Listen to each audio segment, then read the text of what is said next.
Yes, the record will show that I had started to address the court, but that because of the court's ruling with regard to media access, we forgot to invite them to record it at the moment that I started, so I will start again. Thank you. Your Worship, the state having closed its case, we apply in terms of Section 174 of the Criminal Procedure Act for a discharge of the accused.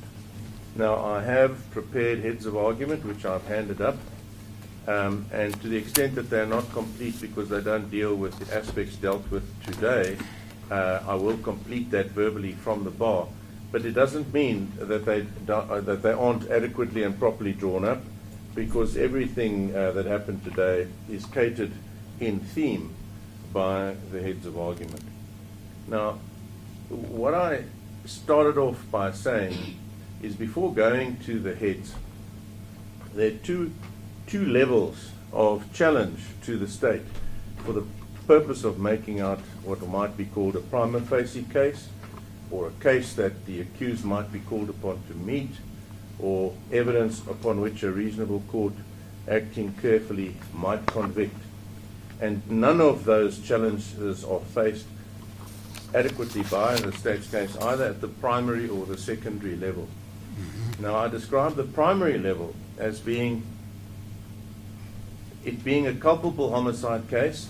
The homicide part of it is conceded in the sense that, by virtue of Section 220 admissions, the death of Ms. Phumzile Dube has been conceded. The injuries sustained in the accident have been acknowledged, and the cause of death was injuries sustained in the accident. So the homicide part is there. The culpable part of the homicide is very much not there in our submission. And that culpability rests on the state having adequately to put up a prima facie case, I'll use that expression, of negligence on the part of Mr. Zuma. Now, if we go to the request for further particulars and the answer to the request for further particulars, you will see that we requested, in particular in paragraphs 4.2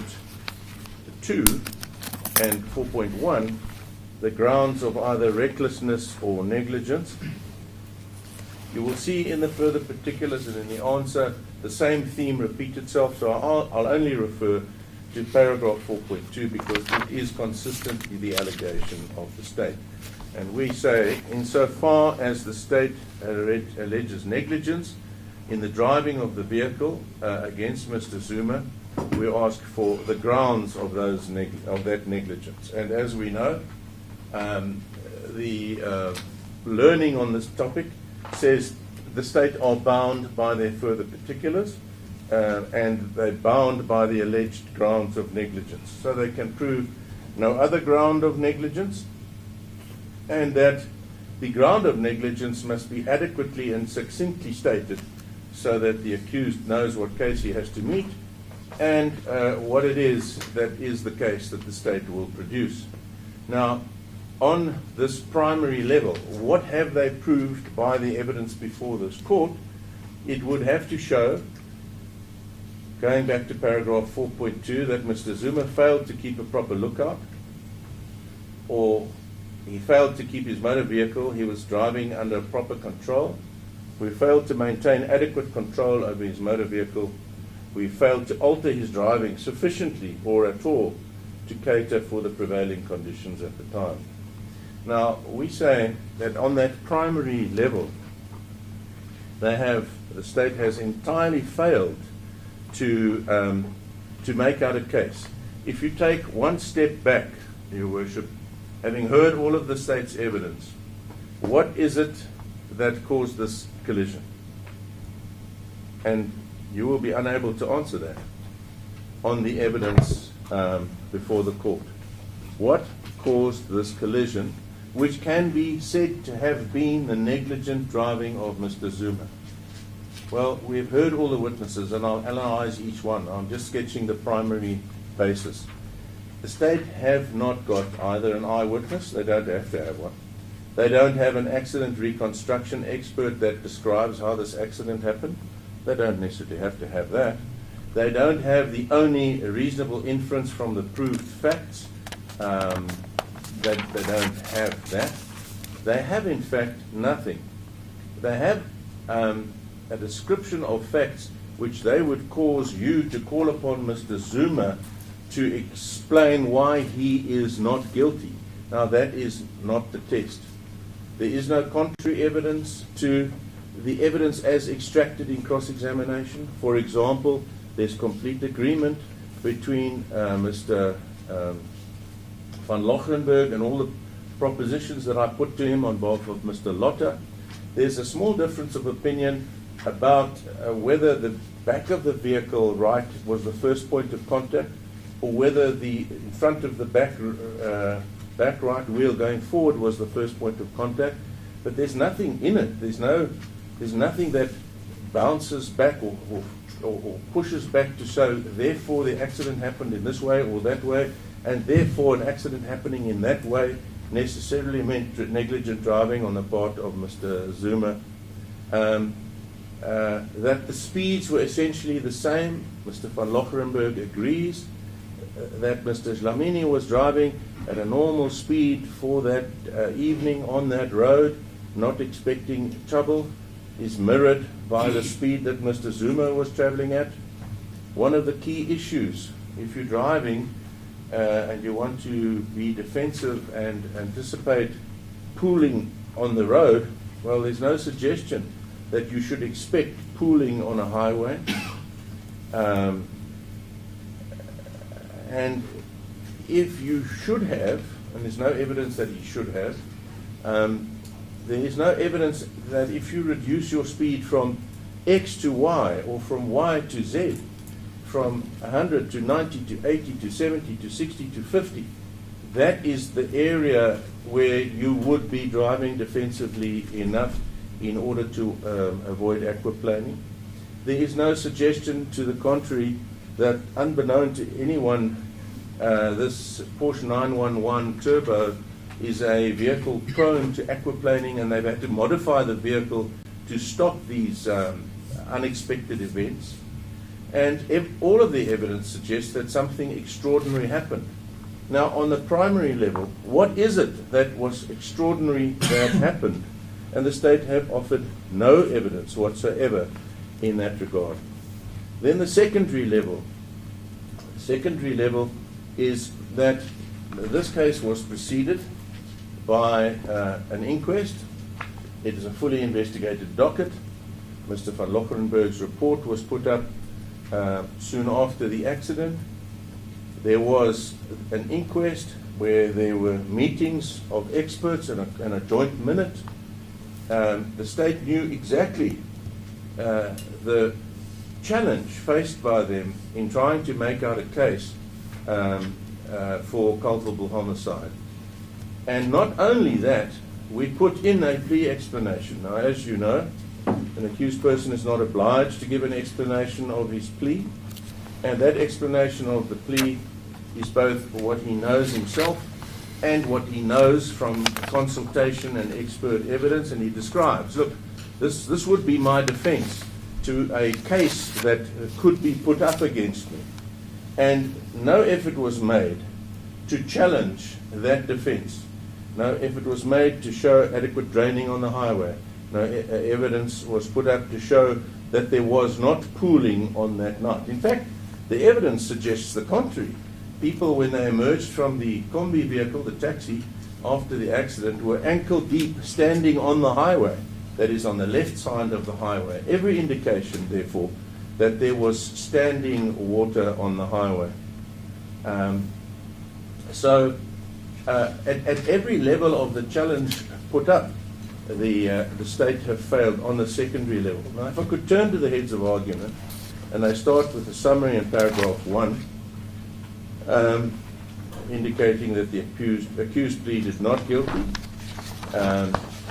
And then in the paragraph, we deal with the section 115 plea explanation, which is that it had been raining on that evening, at times moderately and at times heavily, and the road was wet. Soon after the Grayston off-ramp, his vehicle, Mr. Zuma's vehicle, hit a pool of water and he lost control of his vehicle. His vehicle, out of control, veered across the highway and struck something. It then spun and came to rest facing in a northerly direction. That which it made contact with was another vehicle, a minibus taxi containing a number of passengers. Mr. Zuma says the sole cause of the collision between his vehicle and the minibus taxi was the fact that the accused vehicle aquaplaned and or hydroplaned on the pool of water. The two concepts are the same. One comes from Latin, one comes from Greek. Due to the rainy conditions and the consequent reduced visibility, the accused did not see the pool of water. It was 10 in the evening. He didn't foresee, and he believed it could not reasonably be expected of him to have foreseen that there would be a pool of water on a national highway. Subsequent to that, independent investigations have indicated that the gradient or slope in the area in which the accused vehicle struck the pool of water is inadequate to handle the offlow of water from the road surface in that area, and consequently leads to a puddle or pool forming. Whatever caused the pooling of water, it was there and unforeseeably there. Although the accused did not know it at the time and could not reasonably have been expected to know this or foreseen this, the accused caused investigations to be undertaken as to the handling capabilities of Porsche 911, and it has now been established that that type of vehicle is prone to hydroplane or aquaplane more easily than other vehicles due to its lightweight, wide tires, and positioning of the engine at the rear of the vehicle. The accused did not know this at the time, nor could he have been expected to know he was driving a vehicle which has a propensity, unlike other vehicles, to hydroplane or aquaplane.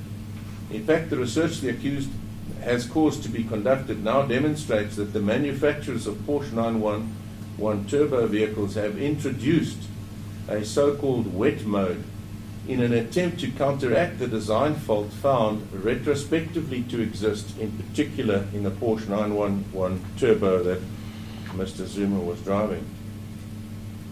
The state has called all its witnesses and closed its case, and we submit that it is plain that the state has failed to prove all of the elements of the charge and further failed to disprove the defense raised by the accused in his plea explanation. That is the primary and the secondary challenge. In other words, just taking the state's case, what did they prove? What negligence on the part of Mr. Zuma was established by the proved facts? None. They proved a collision. They proved a rainy night. They proved a dark, rainy night. They proved that something extraordinary happened. Two vehicles traveling in the same direction, with two lanes in between them. Suddenly, the one vehicle hits the other vehicle at the back. I'll put it just as vague as that. And they prove no explanation for that whatsoever, never mind the finger of culpability, the finger of blameworthiness for the accident pointed at Mr. Zuma. On the secondary level, we say, look, state, we've looked at this. There's a joint minute of experts. There is a design fault in the Porsche. There is this fault of aquaplaning. We put up to you the challenge of disproving that defense. We do not have a duty to prove our defense. The state have a duty primarily to prove its case at this level, a case that a reasonable court might convict on, acting carefully, and to disprove the defense raised. They have failed at both hurdles. Now, Section 174, Your Worship is well aware, provides that if at the close of the case for the prosecution at any trial, the court is of the opinion that there is no evidence that the accused committed the offence referred to in the charge, or any offence of which he may be convicted on the charge, it may return a verdict of not guilty. And obviously there is an alternative charge of negligent driving that really falls away, because if negligence is made on the main count, it links then to the causation of death, it links therefore to culpable homicide. So we come back to, was Mr. Zuma driving negligently? And we say in paragraph 10 that it's well established that no evidence does not mean no evidence at all, but rather no evidence on which a reasonable court, acting carefully, might convict. It's more or less where I got to before we adjourned. And now let me continue. The question whether a court should grant a discharge at the stage of the proceedings is one which entails a discretion that's your discretion, sir, by the trial court, being a discretion which must self-evidently be exercised judicially. Now, just to explain that, not so much to you, but to those who are listening, we have a discretion to have an ice cream or not have an ice cream. But that's not the kind of discretion we're talking about here. We're talking about a judicial discretion, and that means one exercised wisely with all the appropriate considerations taken into account and inappropriate considerations left out of account. There is a competence to do so, and the court is called upon to act judicially with sound judgment and in the interests of justice. The judicial pronouncements on the manner in which the trial court must exercise its discretion have over the years been contentious or dealt with, and we give you the Puravata case where the learned judge said the presumption in favor of innocence, the fact that the onus rests on the state, as well as the dictates of justice, in my view, will normally require an exercise of the discretion in Section 174 in favor of an accused person, where the state's case is virtually and basically non-existent. Strengthening or supplementation of a non-existent state case is a physical impossibility.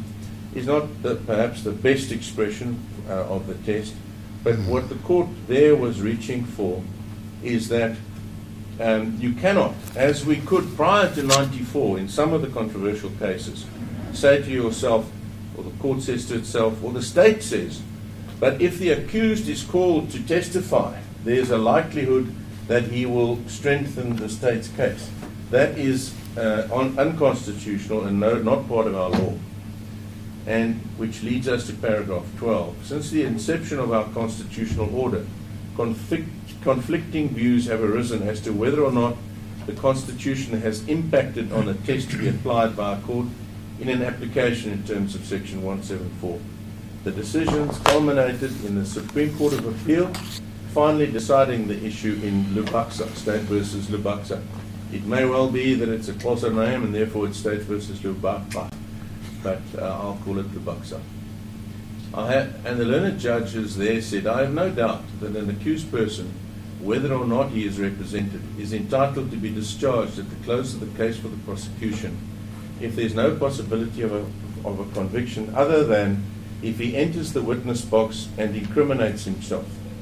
The failure to discharge an accused in those circumstances, if necessary mero motu, that's on the part of the court without asking counsel what his view is in my view a breach of the rights that are guaranteed by the Constitution and will ordinarily vitiate a conviction based exclusively on the self-incriminatory evidence. Let me put that in context.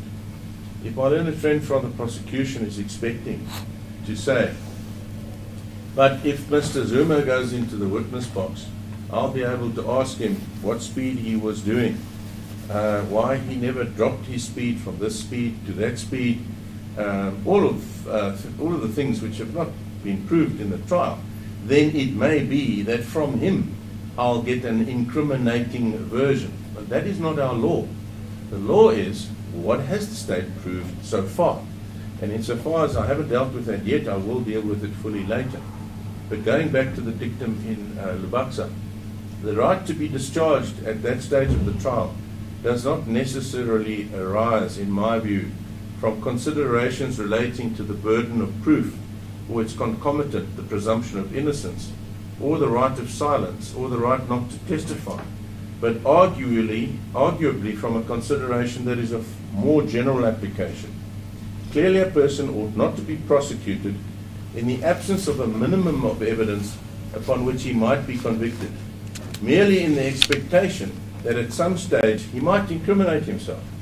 That is recognized by the common law principle that there should be reasonable and probable cause to believe that the accused is guilty of an offence before a prosecution is initiated, and the authorities quoted there. And the constitutional protection afforded to dignity and personal freedom, sections 10 and 11 of the Constitution, seem to reinforce it. It ought to follow that if a prosecution is not to be commenced without that minimum of evidence, so too should it cease when the evidence finally falls below that threshold. So if we shouldn't have been charged in the first place, but have been, and if the evidence fails at that first hurdle, that should be the end of something that should never have begun. And that is the case here. That will preeminently be so when the prosecution has exhausted the evidence and a conviction is no longer possible except by self-incrimination. A fair trial, in my view, would at that stage be stopped, for it threatens thereafter to infringe other constitutional rights protected by sections 10 and 12. Then we go to the Williamson J judgment a long time ago. It was 1984. The law was that accepting the state's case at face value, are you called upon to answer that? And Williamson J went further. He said, no, you can't do that. You have to look at the inherent value of the evidence in the first place and decide, never mind that the witness said X, did he sustainably say it? Because it's artificial to look at what a witness said if you're never going to believe that evidence, either on the probabilities or in relation to all the other evidence. So you have to look qualitatively, so said Williamson J in the Impeto judgment, which is quoted in paragraph 13, where the learned judge held that the relevant evidence can only be ignored if it is of such poor quality that no reasonable person could possibly accept it. But then, cutting to a more modern judgment, where Homo J, in the Agliotti case, well followed at the time, said the following: in State versus Lavengua, the view was expressed that the processes under Section 174 translate into a statutory granted capacity to depart discretionarily in certain specific and limited circumstances from the usual course, to cut off the tail of the superfluous process. Such a capacity does not detract from either the right to silence or the protection against self-incrimination. If an acquittal flows at the end of the state's case, the opportunity or need to present evidence by the defense falls away. If discharge is refused, the accused still has the choice whether to testify or not. There's no obligation on him to testify. Once this court rules that there's no prima facie case against the accused, there also cannot be any negative consequence as a result of the accused's silence in this context. I agree with the view that it is an exercise in futility to lay down rigid rules in advance of an infinite variety of factual situations which may or may not arise. It is thus, my view, also unwise to attempt to banish issues of credibility in the assessment of issues in terms of Section 174, or to confine judicial discretion to musts or must nots. So what was his lordship saying there? In our submission, he was saying the following: on a case-by-case basis, you take a long view of the totality of the evidence put before you, and you look at it critically with regard to credibility, and you say, well, has the case been made?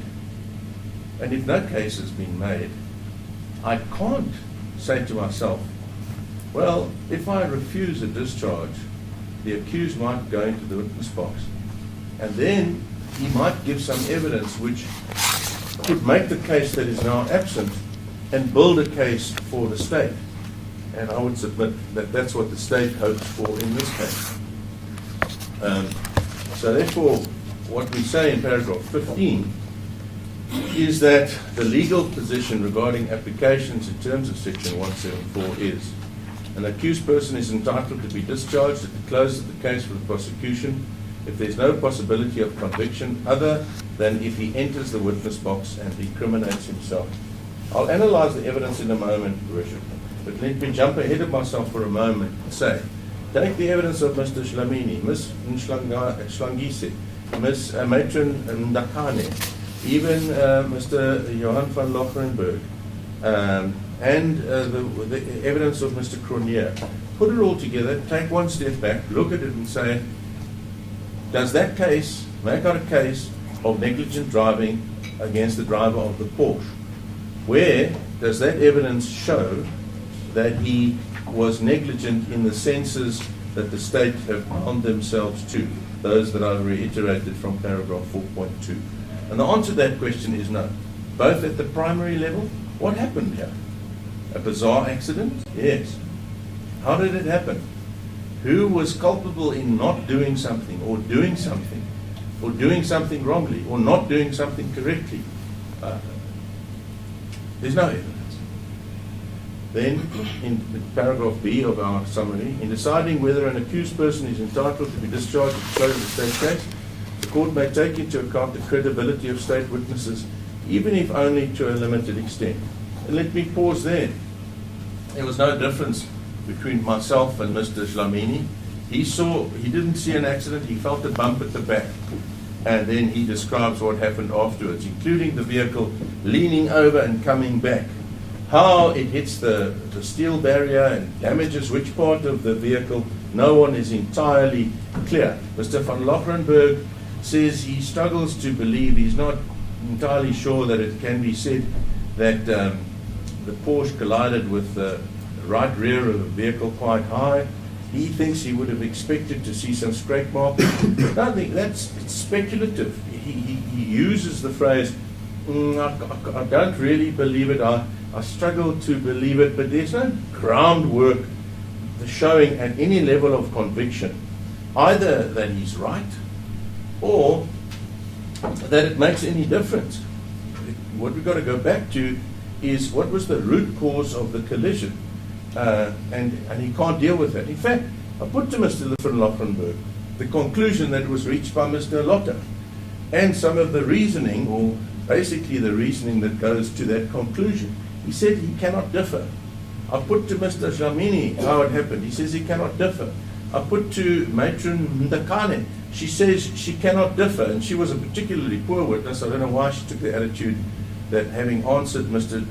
Barber's questions, she could refuse to answer mine because I, quote unquote, wasn't there. So there's no credibility to attach to her evidence.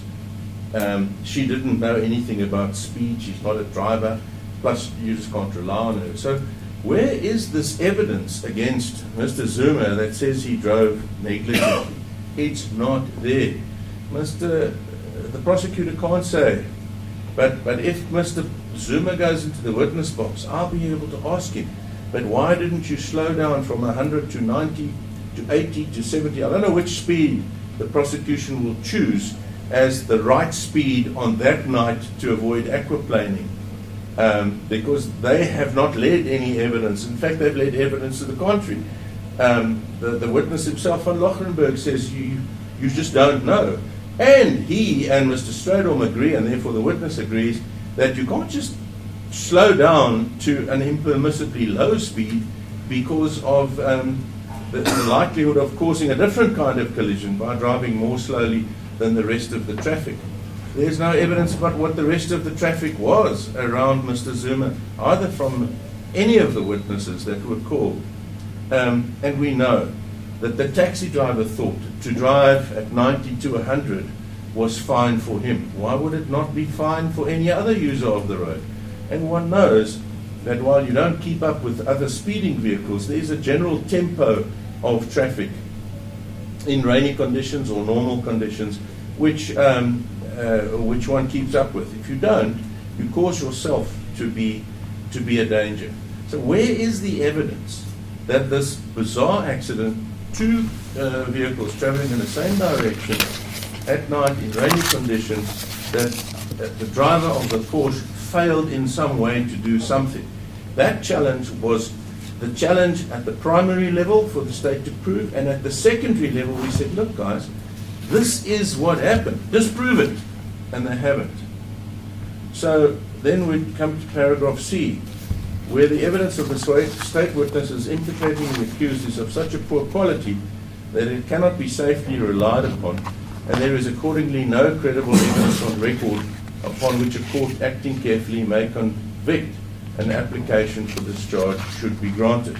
Now, on what evidence, of whatever quality, is it said by anyone that Mr. Zuma acted negligently, given, of course, the concessions made by Mr. van Randburg that he cannot differ from the conclusion reached by Mr. Lotter, and that therefore that's also his opinion. So I struggle to find, either on the primary or secondary level, how there is a case which you are called upon to answer. Then paragraph 16 of our heads, in Agliotti, His Lordship Mr. Justice Homo found himself bound to acquit the accused in terms of section 174, the end of the prosecution case, as the only witness who was expected by the prosecution to implicate the accused to the charges set out in the indictment had dismally failed to do so after his evidence was cancelled or negated in cross-examination. Now, I didn't really have a very difficult task in cross-examination. I was faced by witnesses who didn't know how it happened, who confirmed the rainy conditions, who confirmed the reduced visibility, who confirmed ankle-deep water on a national highway immediately after the accident and therefore at the time of the accident, and no explanation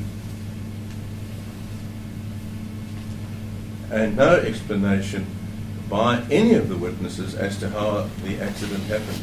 So even taking their evidence almost as uncross-examined, where is the case for negligence? And then importantly, you have the concessions by Mr. Johan Conrier for Porsche as to what happened to him. Now you must remember Mr. Cronier was called with no advance notice to us to say that there's a Porsche management system, there's ABS braking, there's a traction control system, and therefore that this is a sophisticated vehicle where Mr. Zuma's driving would have been aided by advanced technology. But the difficulty with that is twofold. One, he said when a Porsche or any vehicle aquaplanes, because there's no contact between the tire and the road surface, none of those things are in operation. The car is sliding over a film of water compressed between the tire and the road, and there is no traction. With no traction, there is no steering. The evidence is that you will continue to go in one direction, unable to turn. Now, whether that direction is a swerve to the left because of an inclination of the tires in one way or the wheels in one way, or whether what happened to Mr. Cronier, he says he was lucky. His wheels actually stayed straight, but he had no control over which direction he was going. So, Mr. van Lochensberg's evidence must be understood in its context. If you're driving on a road and your wheels are dead straight, it's likely you'll go dead straight. If your wheels have, by the impact with the water, been pushed to the left or to the right, you will continue in that direction that the wheels have been pushed. So once you're in the slide, once you're in the aquaplane, you will have no control. The direction of that aquaplaning will be dictated by the circumstances. So there is no challenge in Mr. van Lochrenberg's evidence at any level whatsoever. And fundamentally, he doesn't differ from the propositions put to him by us on behalf of the defense. So where are we going in this case, Your Worship? Actually nowhere. In Dewani, paragraph 17 of our heads, also a very well publicized case, an excellent judgment by Her Ladyship Miss Justice Traverso. In that case, the evidence of an accomplice on which the case of the state substantially rested was of such a poor quality that the court was unable to discern where the lies ended and the truth began. Traverso DJP maintained that the court should not, in those circumstances, cherry-pick certain parts of the evidence which can be accepted and others should be rejected, since reliable corroboration was required in such circumstances. Now, there's no accomplice in this case, but equally, what part of the evidence of whom makes the combination of jigsaw puzzle pieces that puts together a case we are called upon to meet? None. In Mojapela, paragraph 18 of our heads, Sal Dulka, Judge of Appeal, found it to be astonishing that the trial court had not granted a discharge where there was no credible prima facie evidence implicating the accused, or where the only evidence against them was the unreliable, uncorroborated, and flawed testimony of, in that case, an accomplice whose evidence had been described by the trial court itself as nonsensical and bizarre. The point there is Not that we've got an accomplice here. But it would be astonishing, in our view, that one could take the patchwork quilt of inconclusive evidence put forward by the state, where they do not describe how the accident happened, what the cause of the accident was, what the negligence was, in their evidence. And any argument as to the negligence of Mr. Zuma would be speculation, and the hope that if Mr. Zuma goes into the witness box, cross-examination of him will get from him a falling from the standard of care that the state should have proved in their case. So in paragraph 19.1, we list the witnesses. These were the witnesses as at yesterday, but I'll add Mr. Nxumalo was the weather expert. Why he was called, I don't know. All he could say was that the weather measured at a particular time, 10 o'clock on the night of the 1st of February 2014, was 1.6 millimeters. It was 4.8 millimeters earlier on in the 24-hour period. I think there were 14.8 millimeters. But he said that means absolutely nothing, because he agreed with me that you could be, for example, driving along, suddenly find yourself in very rainy conditions, and a kilometer later find yourself in clear skies again. The overwhelming evidence is that there was severe rain on that evening, that there was pooling on the highway, so said the witnesses when they got out of the motor car, over ankle deep. So Mr. Nxumalo, I suppose he was called to show that there was only 1.6 millimeters at 10 o'clock in Alexandra. I would suggest that the state failed on the weather level by leading so poor a witness in order to show that if Alexandra showed only 1.6 mils and less earlier on, then 3.6 kilometers away at the on-ramp at Greyston, there couldn't have been a lot of water. So the state actually tried to disprove the facts which it subsequently proved by means of its own witnesses. Then Mr. Cronje, I won't repeat it, but in essence, called to show that we've got a management system, ABS braking, traction control, and Mr. Cronje says two things. None of those operate if you aquaplane. He's aquaplaned in his own car at 70 kilometers an hour. He was lucky because he just went straight. And yes, Porsche has got a defect, and they're now fixing it in the new model. And that defect is it swims. Where in the state's case at a primary or secondary level did they show any negligence on the part of Mr. Zuma in the driving of the vehicle? None. They're waiting to cross-examine him to see if they can't dig from him, a layperson, some kind of negligence in his own testimony. And that's unconstitutional. Now let's deal with the test for negligence as a form of criminal culpa, and I think I'll finish before the lunch adjournment. The famous case of Kruger versus Kutsia tells us, for purposes of liability, culpa arises if a diligens pater familias, that is a prudent, the reasonable man, in the position of the defendant, would foresee the reasonable possibility of his conduct injuring another in his personal property and causing him patrimonial loss. Let's just pause there.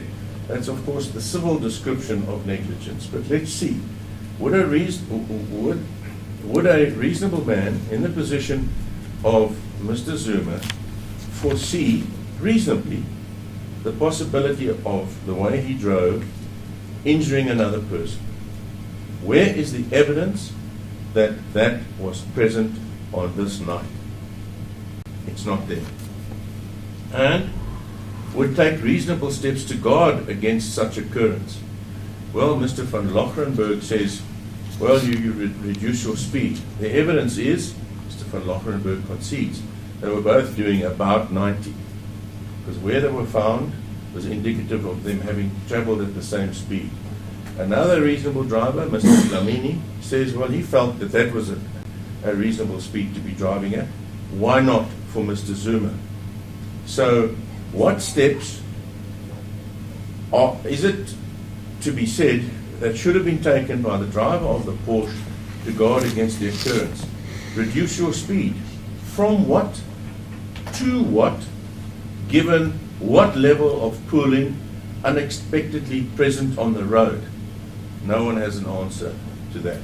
And then the last leg must be that the defendant or the accused failed to take such steps. There isn't any evidence of that. So it's been constantly stated by the courts for some 50 years that the requirement in A2, which is would take reasonable steps to guard against such occurrence, is sometimes overlooked. Whether a reasonable man in the position of the person concerned will take any guarding steps at all, and if so, what steps would be reasonable, must always depend on the circumstances of each case. No hard and fast basis can be laid down. Hence the futility in general of seeking guidance from the facts and results of other cases. Now we would ask, on the facts of this case, in the mouths of and in the total conspectus of the state's evidence, what is it that Mr. Zuma did wrong? When did he do it? Why were there steps that he should have taken or not taken? What did he do that caused this accident culpably to occur? There is no such evidence. The history of the matter, I think, is common knowledge. The accident happened, the docket investigation was done, the SPP in Randburg did not institute a prosecution, the DPP was asked to decide, the DPP didn't prosecute, there was an inquest, the inquest was held, evidence went back to the DPP, they refused to prosecute. And then, all of a sudden, there was a prosecution. That is the history of the matter.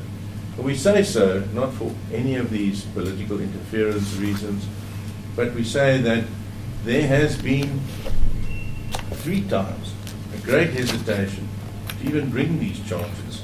Why? Because of the very facts that I've put out before you. So to the extent that these heads don't deal with all of the witnesses, Ms. Nhlagise this morning took the matter no further. The goop sound, who knows what that means? It could as well have been the right-hand side of the vehicle hitting the barrier as it tipped and came back. And then Mr. van Lockerenberg, you cannot overlook the fact that in the beginning of the cross-examination, I put to him, look, a mechanical engineer expert in reconstruction, on the basis of these findings, reaches this conclusion. Can you differ? No, I cannot differ. After that, whatever he says cannot ever boil down to an adequate explanation or evidence that says this man driving on that night was culpable, was negligent in any way whatsoever. And we go back to the Aglaati, Dewani, and other cases and say, my learned friend can't say, but if Mr. Zuma goes into the witness box, then I will cross-examine him, and I will find what? That he should have reduced from 90 to 80 to 70. Well, we know the Porsche will aquaplane even at 70. Or I will show what? That which I haven't shown already, that there wasn't pooling on the road. The evidence shows there was pooling on the road. I will show that somehow he must have been able to control his vehicle while aquaplaning, when no one says you can control the direction of travel of a vehicle by aquaplaning. And primarily, he'd have to set out to make the case again in the defense case as to how this accident happened. And that's the primary level on which the state has failed in the first place. If you take the conspectus of all of the evidence individually or altogether, there is no explanation how this bizarre collision took place, let alone one rooted in culpable negligent driving by Mr. Zuma. And that is why, Your Worship, we would suggest that in the exercise of your discretion, you should give a discharge at the end of the state's case and acquit Mr. Zuma of the main count and the alternative count for that matter. Yeah, maybe just before, are you done?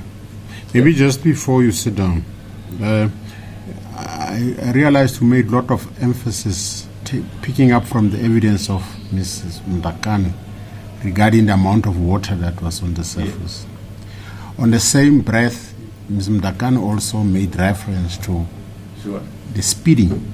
Yes. He said Mr. Zuma's car was speeding. Yes, but... So I'm saying to you now, if you come back to the authorities that we have referred to, in particular the case of Diwani, where Travis JDP, as she then was, maintained that court should not cherry pick certain parts of evidence. What do you say to that? What I say about because if you take into the perspectives of the evidence of is firstly, she spoke nothing of speed. And only right at her evidence on leading questions did she begin to speak about speed. But then she said she can't actually judge speed because she's not a driver. So therefore she cannot validly comment on the Porsche speeding. But much more importantly, I tried to cross-examine her on that.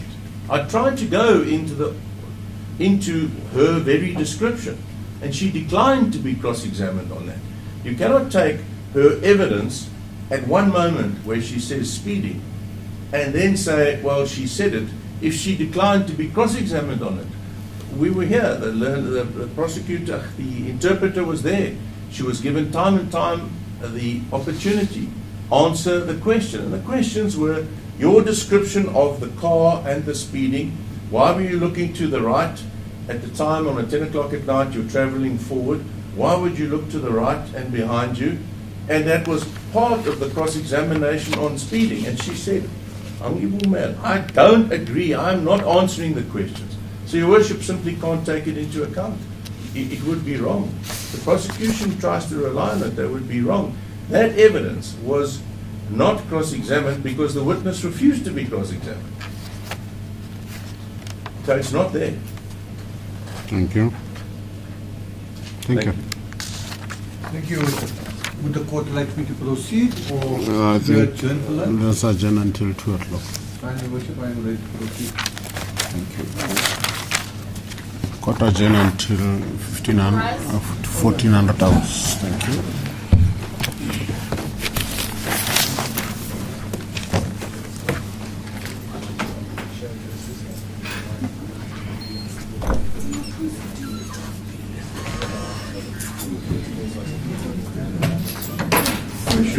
Lunch.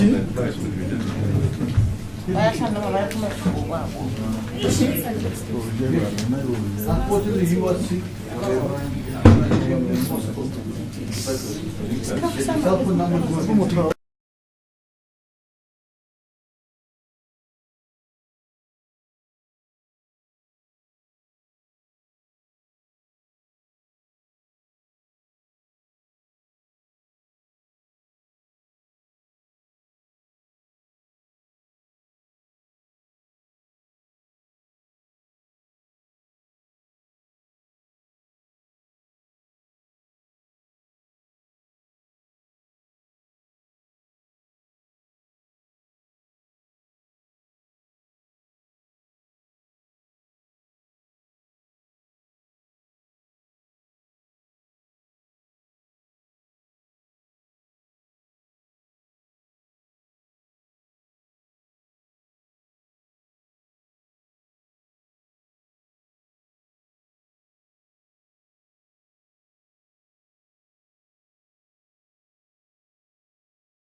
So it cannot be that Ms. Ndakane was correct in describing anything as excessive speed. But at the same time, she said she doesn't know speed. She doesn't drive.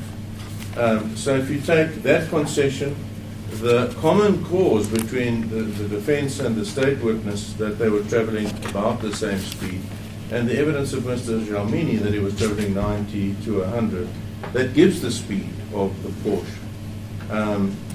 Then I put to her, you cannot differ either from the version of the driver. That's where she collapsed in cross-examination. He describes the accident as follows.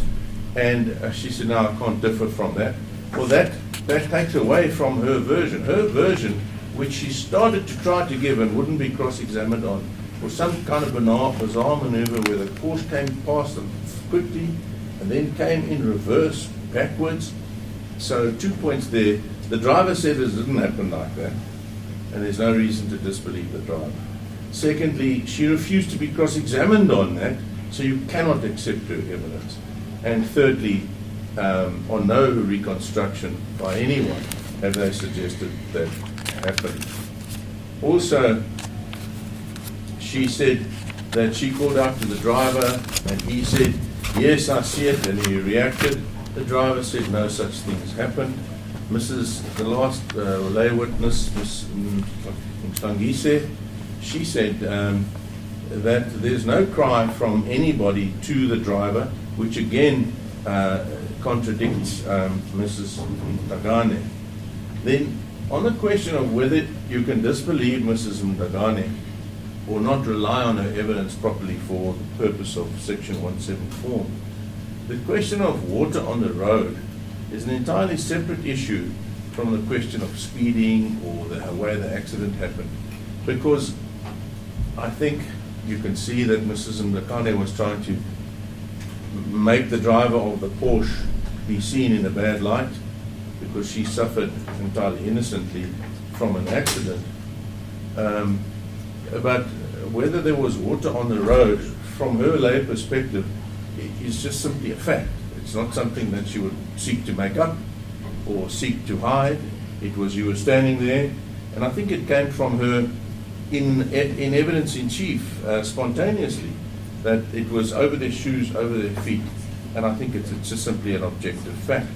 So all of those things show, A, that speed was not established, and B, that the water on the road to a significant degree was established.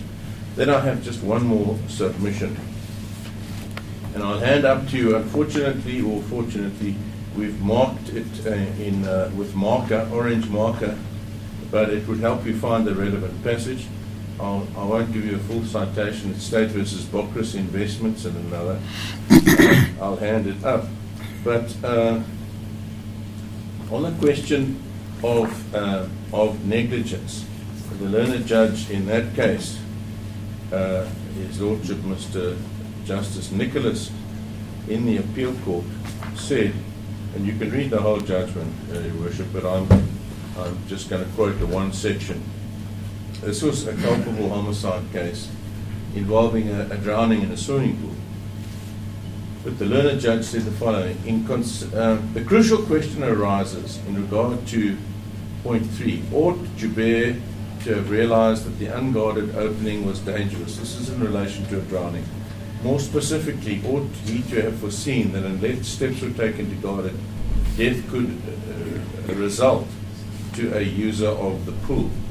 In considering this question, this is the part that's important, one must guard against what Williamson J.A. called the insidious subconscious influence of ex post facto knowledge.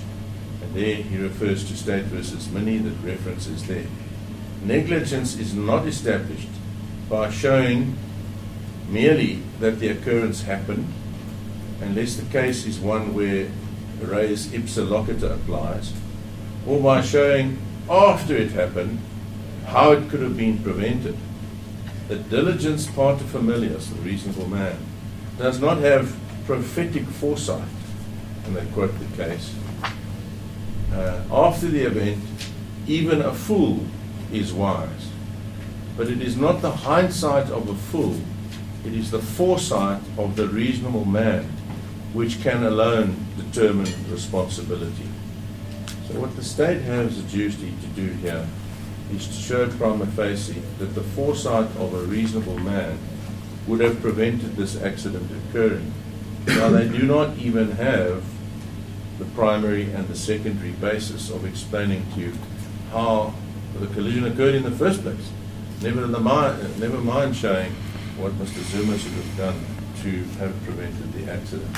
So, with gratitude to my learned friend for the indulgence, those are the further submissions we'd like to make. In particular on the issue of speed, Your Worship, as it interested you, Mrs. Ndakane's evidence simply cannot be accepted on that issue. Thank you. May I proceed? Mr. Baba, time is all yours. Thank you, Worship. I apologize, I do not have weight of argument like my learned colleague. However, I will speak slow as far as I can so everybody can note it, Your Worship. Section 174 of Act 51 of 1977 states the following. At the end of the closure of the state's case, the defense can bring an application for Section 174 if there is no evidence before this court. My learned colleague assumes that the state will argue that the state wants Mr. Zuma to come to the witness stand and supplements the state's case. That is not the law. We all know the law. It is the duty and function of the prosecution to put prima facie evidence before this honorable court so that is there a case for the accused to answer to. That is the test. Not whether he will supplement the state's case or not. The issue is there a case to answer to? Now,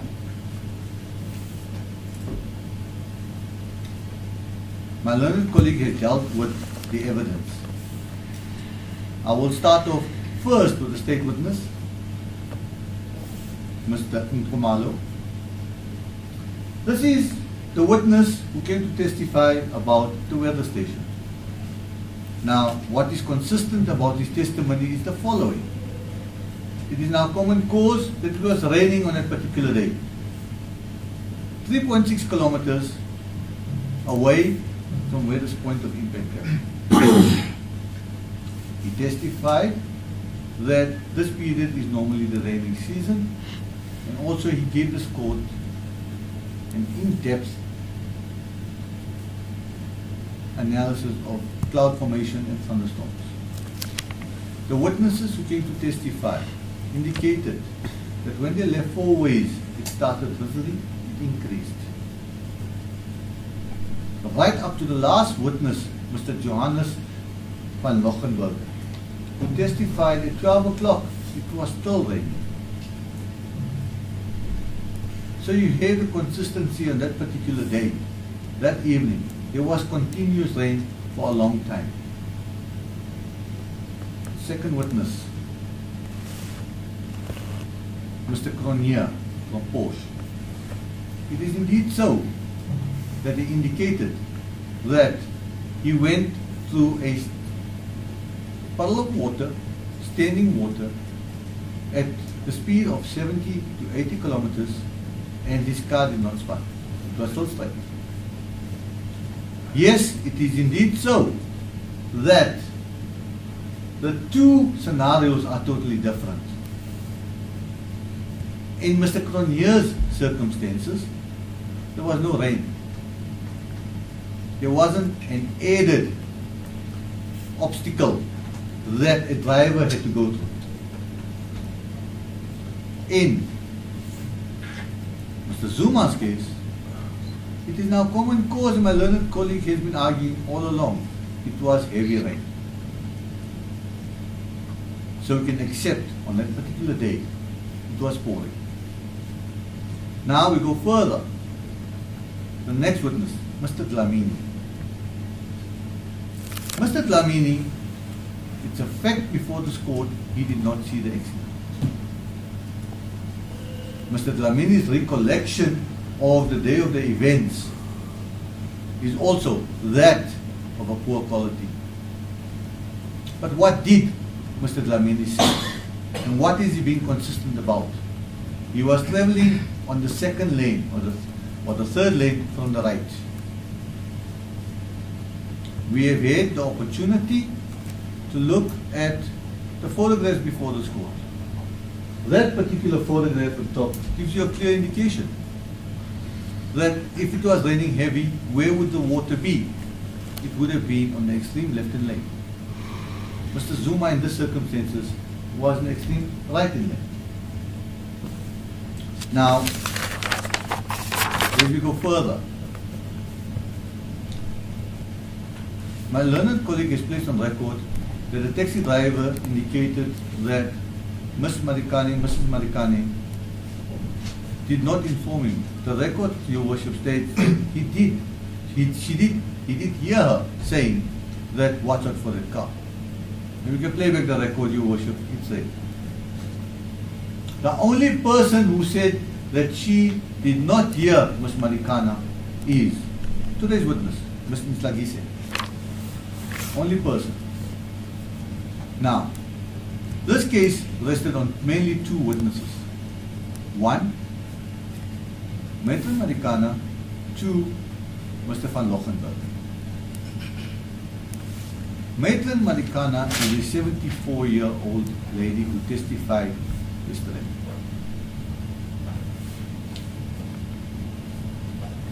My learned colleague wants this honorable court to believe that she was a poor witness.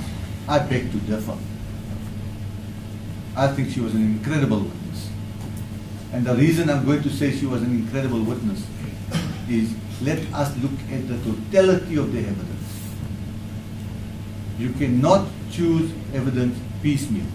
You have to look at it holistically. So what is the corroboration? One,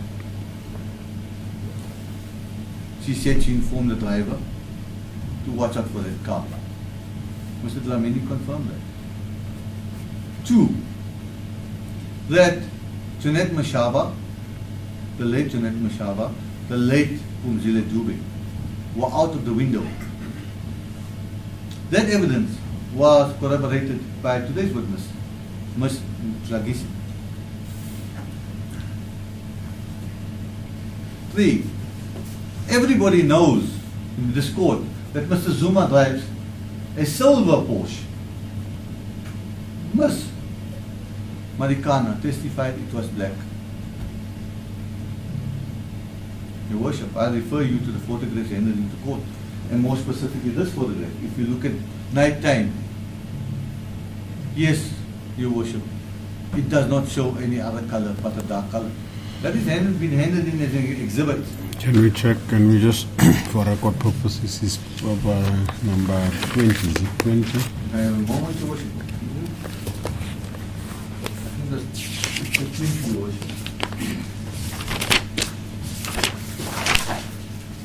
16.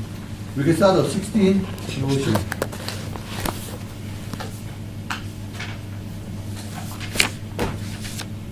Now, she testified also that she's been observing this car on the right hand side. My learned colleague wants this court to ignore her evidence as a poor, that of poor quality. Now, the question that he put to her, why were you looking at the right in the back? And what was the answer? She said, there are no curtains. Irrelevant point. But what is crucial of the answer thereafter was, you have to keep on looking at the signs. That was her words. I keep on looking out, because if a taxi passes your stop, they won't stop for you. What inference in terms of R versus long can you draw from that? One, you have a person looking for a stop where they need to jump off. That you can draw that inference, because in line with that answer. Now, My learned colleague says she refused to answer further cross-examination. But subsequent to that, he asked questions and she answered. She did not point blank refuse to answer the questions. Neither did my learned colleague ask the court to intervene, to tell the witness to answer. So that argument is flawed in law, Your Worship. In terms of state imsimango, the only time a court cannot take evidence into consideration is if no cross-examination is started, because the defense has the right to cross-examine. In this case, she was being cross-examined. Now, when Ms. Marikana testified that she was looking right, she seen this car on the right hand side at the barrier, then turning and coming towards the car. What was my learned colleague's response to that submission? Mr. Dlamini did not say so.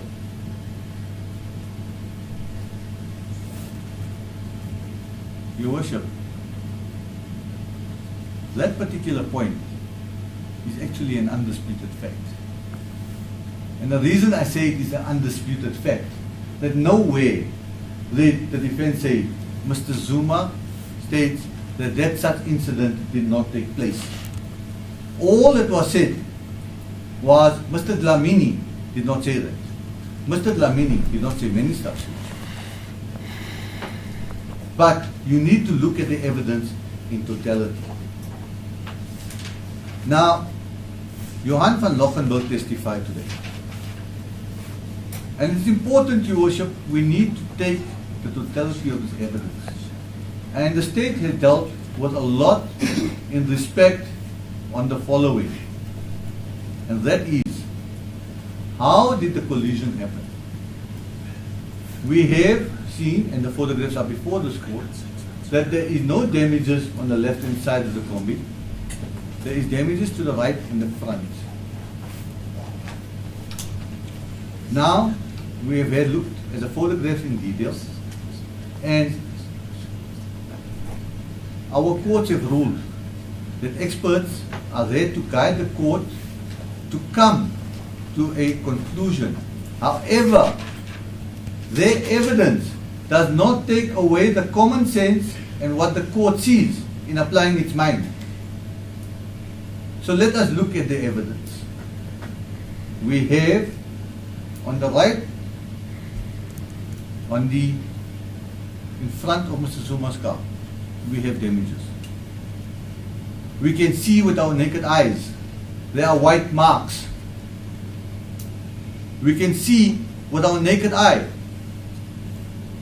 the damages to the combi.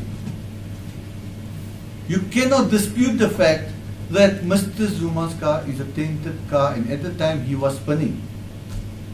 And as a result thereof, Mr. Dlamini testified that prior to this collision there were no damages on that side. You cannot lose sight of that. Looking at the back bumper, Your Worship, there is no marks of any, this court can draw any inference that that point is what actually knocked the taxi to lose its momentum. Now, we have three witnesses here before this court. Which point in particular? The point? This particular photograph there, Your Worship, I think it's photo 12. Photo 12. Correct, Your Worship. They say a photo says 1,000 words, and that 1,000 words is reflected on these pictures. Those 1,000 words tell you what? If you look at the back of the Porsche, do you see any white marks? No. If you look at the Porsche in front, there is. Look at the two colors of the cars involved. One is white, one is grey. That this court can look at, because this court has the ability to see its real evidence. Now,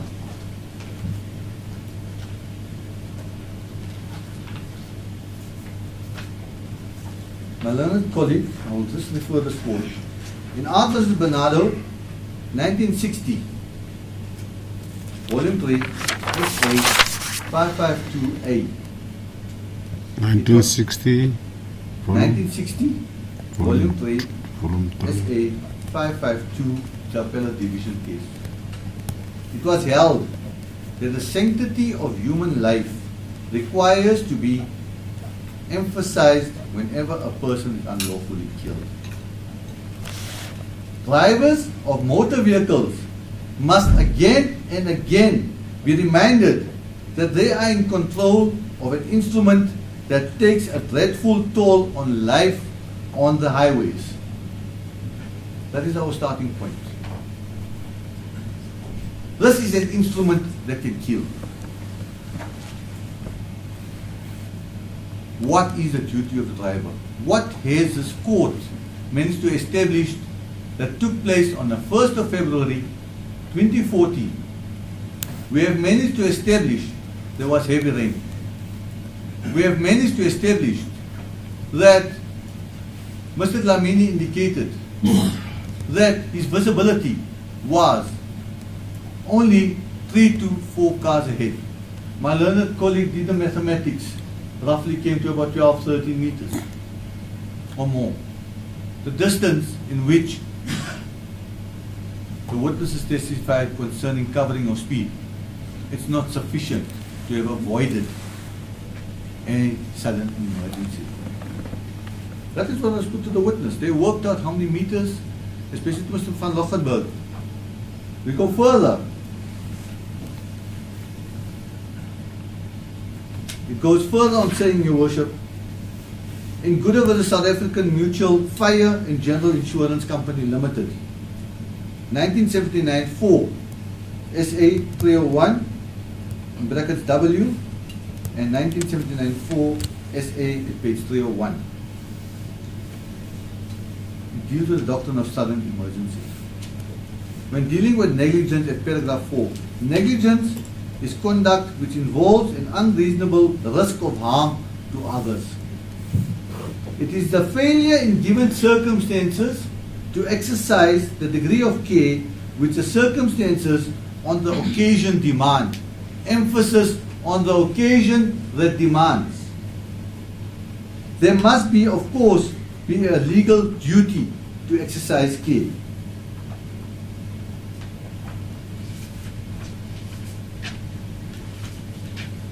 The duty of care involves doing or omitting to do something which may have as its reasonable and probable consequences to injury to others. In Hammer versus another in Nunes, 1976, paragraph 2, subsection SA 785, revision decision. It stated, when a motorist is traveling in wet and slippery conditions, he has a duty to take special care to regulate his speed and to drive in such a way as not to involve himself in a skid. You can go further, Your Worship.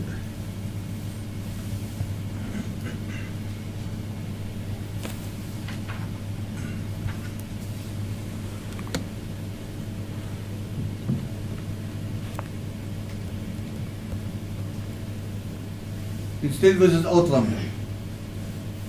1996, Volume 3, SA 501, key decision. It was held that when driving with dip lights on a rainy night, slow speed is called for. The test that needs to be applied when a decision is to be taken ought to be A. Did the driver drive in a manner other than that which a reasonable man would have driven in the proved circumstances? Now let's deal with that. We have testimony of Mr. Dlamini, who has indicated there were times when he had to slow down. based on the conditions. It goes further. If so, did the manner in which it drove constitute a departure from the reasonable men's conduct to such an extent that it constituted or may have constituted a real danger to the safety of others. Further, in keeping a proper lookout means more than looking straight ahead. It includes an awareness of what is happening in one's immediate vicinity. That's what the law is, Your Worship, on negligence. That is what the law expects you to deal with. Now, my learned colleague gave a section 115 explanation. In his 115 explanation, he says, this particular Porsche model is prone to aquaplaning. The court has a full citation in front of it. The court will look at it, Your Worship. It is not only a Porsche that is prone to aquaplaning. Each and every car that is built is prone to aquaplaning. The test to determine whether the accused is guilty of this offense or not is not whether he aquaplaned, is what did he do prior to that, based on the circumstances of the conditions of the weather and the road at the time. That is the test. It goes further. All cars develop regularly. They are improving daily. So my learned colleague's argument that yes, there is a gap in Porsche. Your Worship, there's been so many models of Porsche. At the end of the day, everybody develops, at the end of the day, enhances a product to a betterment of somebody. So, yes, they have seen there's a problem with wet weather. They are now looking at innovative ways. Grateful to them, it will reduce deaths on the road. But currently, as we are here now, even though they come with wet mode, and whether they come with anything else, it does not remove the duty of the driver. At the end of the day, that human being behind the steering wheel is in control of how he behaves on the road. No mechanisms and no machinery can control the force of God. There's never been before, it will never be. We can only find ways to reduce it. And as we go by, 20 years ago, there was no ABS brakes. Now we have ABS brakes. This car is unique. It might not have been able to work at the time, whether it did or not, but it has got safety features more than any other car. I don't think Mr. Helens made a joke to say, I drive a Toyota. All those features, I'm sure, is not in this Toyota. But you can draw the resemblance. You can see that dealing with, when you deal with the circumstances, Your Worship, like in our versus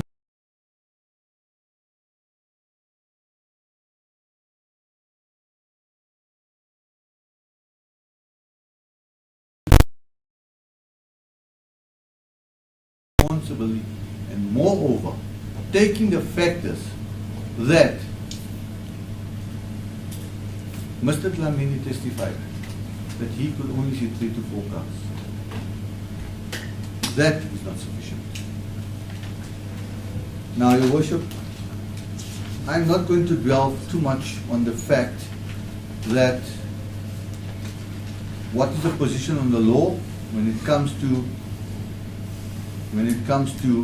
where the defense makes 220 admissions in section 115. The law is specific on that, and I will just send a copy to my learned colleagues, Your Worship. These are cases.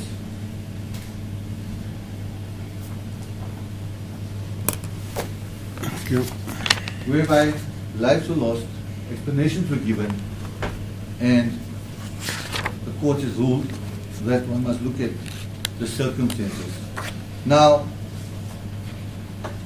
credibility plays no function in this particular matter. But this court has been sitting here 2 days, listening to all the witnesses.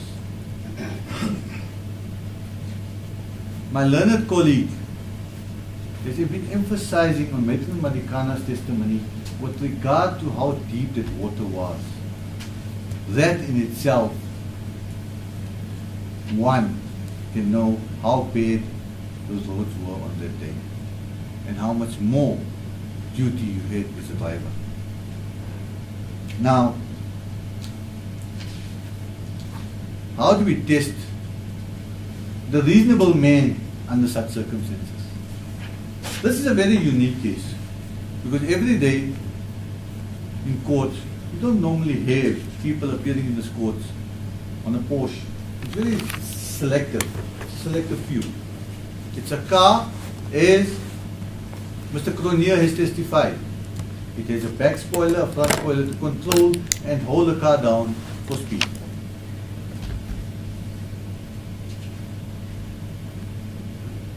So now, do we look at Mr. Zuma and see what type of test is he answerable to? Is it a reasonable man test or is it a much more stringent test?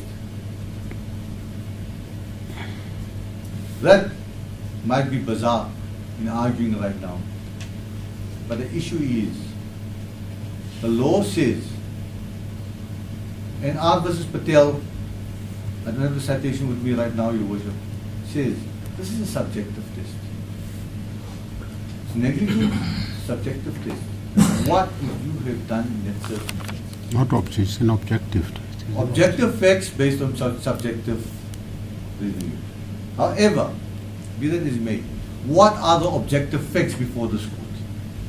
It was raining, the driver had to slow down. Matron Marikana, if one looks at the evidence, in totality, she's the only one that has seen this accident and she's been consistent. It is my submission, Your Worship, that when coming to deciding whether the court should grant a 174 or not, my submission that based on the evidence before this court, there is a case for Mr. Zuma to answer to. Thank you, Your Worship. Is there anything further this court would like me to address on? Just one aspect. As I understand the defense argument, the defense argument is that despite what Ms. Madikana may have seen, it still does not explain the behavior of the count. As a result, that does not impute negligence on the Your part Worship, of the accused. the case laws are specific. It is a fact, and there is, we cannot dispute it, that Mr. Zuma went to a puddle. But what was the condition prior to that? What test do you have to relate to, taking those circumstances into consideration? Now, Mr. van Lochenberg, as well as my learned colleague with the expert, tried to give indication of speed. Was it at that particular stage, the way it was raining, would a reasonable driver would have considered that as a safe speed? Knowing that Mr. Zuma is on the right-hand line, and the most important aspect, and this is the most crucial aspect on the point, Mr. van Lochenberg testified that that was the last drain before the collision. My learned colleague was raising the issue concerning of the water building up. The drainage could not handle it. It's not in dispute, it was heavy rain. Would that have not been the perfect place for Mr. Zuma to have aquaplaned, looking at the force of the water? That the court should not lose sight of. Yes, please. Thank you, Mr. Prosecutor. Your Worship, I repeat the argument that I made with regard to Ms. Mbakane. The objective facts belie her version. I'm quoting from my learned friend Mr. Joubert's notes. I put the full version of Mr. Duduzane Zuma to her, and I asked her to comment, and she said she cannot dispute the accuracy of that version. If you take that together with the the matter that I dealt with immediately after lunch, the experts agree more or less the same speed. I simply don't follow my learned friend's argument, hopefully not for lack of brain power, when he points to the back damage and I don't know what he's saying, that the back hit the combi. That's wild speculation. Mr. van Randburg doesn't say he that. says the front, and he's basing Front it. hit. Yeah, and he's basing it. His argument is, and I'm not saying I accept the argument. Yeah. I'm just explaining. He says, with the naked eye, you can see that the car came out with that white color, which is the color of But of course, the. That's what he is the saying. Porsche collided with a combi. That's one thing that's common cause. Yeah, but the where? He's saying at the back. Let me make two propositions. One, there is no basis to say high at the back because it doesn't follow. The Porsche is low and the combi is high. It simply doesn't follow. But secondly, The Porsche was swimming. yeah, but that's the. But, Okay, continue. But what does it matter? No, What continue. actually does it matter? The Porsche was swimming, the way Porsches swim. And he was not required to know that he was driving a swimmer. That we've established. But what they haven't established is at what point, at what time was Mr. Zuma, as a reasonable driver, expected to foresee that there would be a puddle on a national highway? This is not some country road, on a national highway of such significance that driving at around 90 to 100, so the experts tell us, he would lose control of his vehicle. Where is that in the state's case? It's nowhere. And unless it's there, you can't speak of driving a vehicle is a dangerous occupation, you must guard for people's lives. Of course we feel sorry for Ms. Pumzile Dube.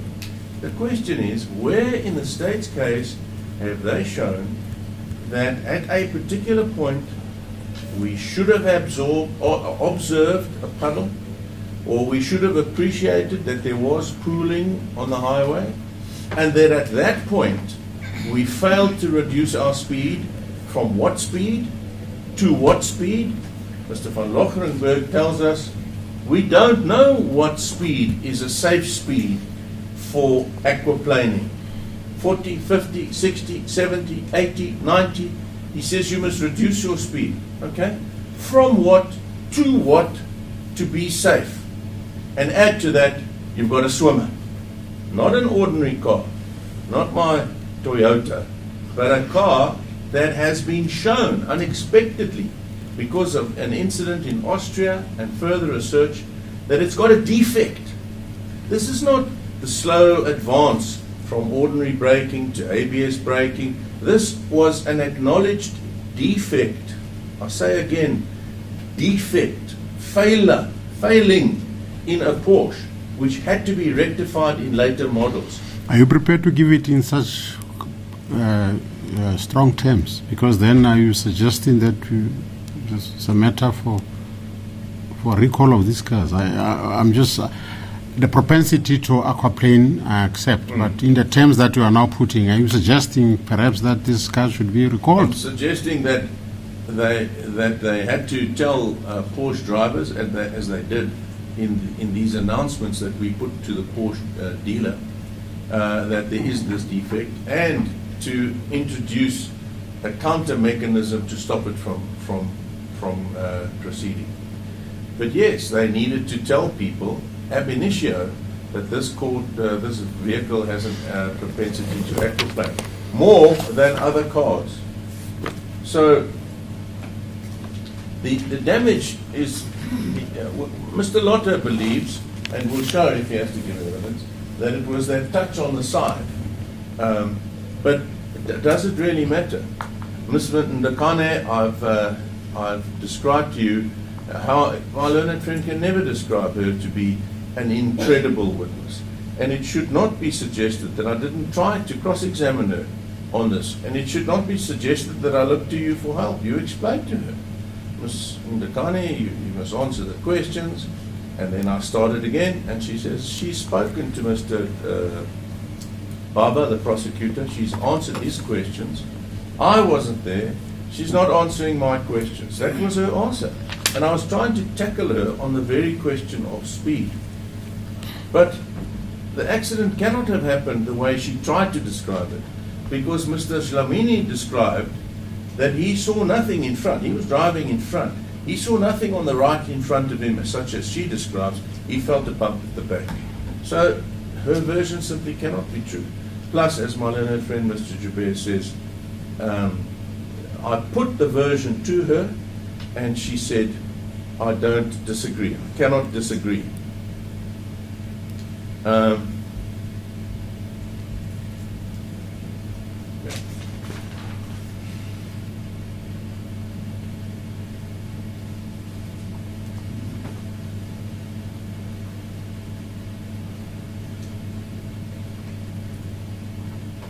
learned friend says,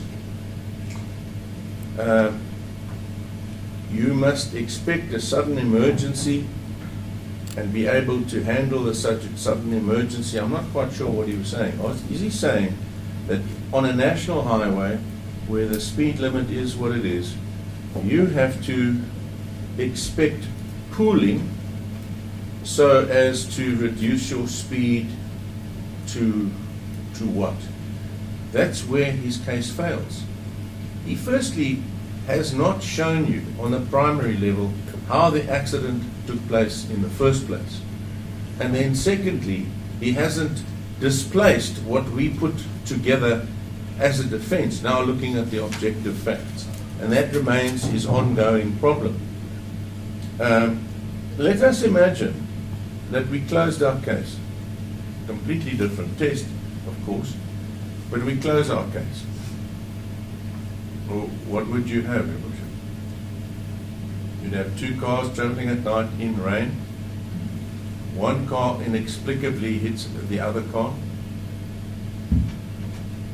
And therefore, what? The other car must have been driving negligently. No such evidence. The pool of water was not there. Every indication is that it was there. How deep was the pool of water? How rapidly did it arrive? How quickly, traveling at the normal speeds that both of them say they were traveling? And there's great importance. Lamini said he was traveling the right speed for those conditions. And the expert evidence say they were traveling the same speed. How quickly would you have seen this pool of water, of what depth and of what dimension? The state has no answer to that question. At what speed would you have been safe had you been expected to expect a pool of water on a national highway? The state has no answer to that question. Mr. Nokia says, had we been doing 70, as he was, he aquaplaned. He was lucky enough to stay straight, but he could perhaps not have stayed straight. So I'm testing it, even if we close our case, which I'm not threatening to do, where is this prima facie case that we have to answer?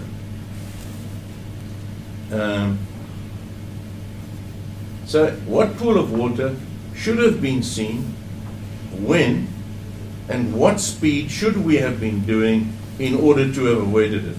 That, my learned friend Mr. Baba has not answered. He speaks theoretically about duty in the air. So, Your Worship, those analysing my learned friend's response, it comes back to the failure on the primary level and the secondary level, as we've suggested. And if you sit back and say, well, if Mr. Zuma doesn't answer these facts, then he won't have answered a prima facie case. What are those facts? And it's those facts that are missing. It is that failure to show how the accident happened, where negligence played a role in how the accident happened, and to displace the version put forward in the section 115, where in effect no attempt was made, although advance notice was given, in the sense that these were the very live issues in in the inquest proceedings. So no surprise was given to the state, and they didn't ask for an adjournment or a postponement in the face of the 115 statement. They knew what the issues were. So, Your Worship, testing on both levels, prima facie case to answer, or if we closed, what is it that your reasoning would be that we didn't answer? And you will find that there is no case that we were called upon to answer, which is why you should give the 174 discharge at this stage. Can I just check with my team? Apparently I'm done, Your Worship. Thank you.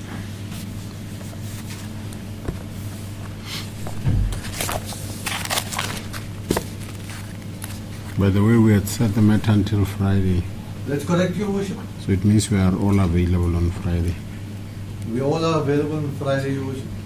Because Yes, we have reserved until Friday. I propose to postpone the judgment until Friday, 9 o'clock, For judgment on the discharge, on the 174 application. as the court pleases. Mr. Zuma, stand. The case is postponed until Friday, what day will it be, the 29th?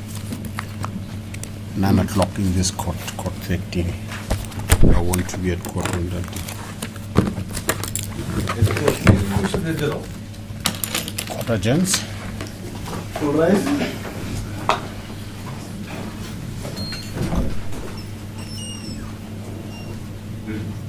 Early Friday. What's the date? Done by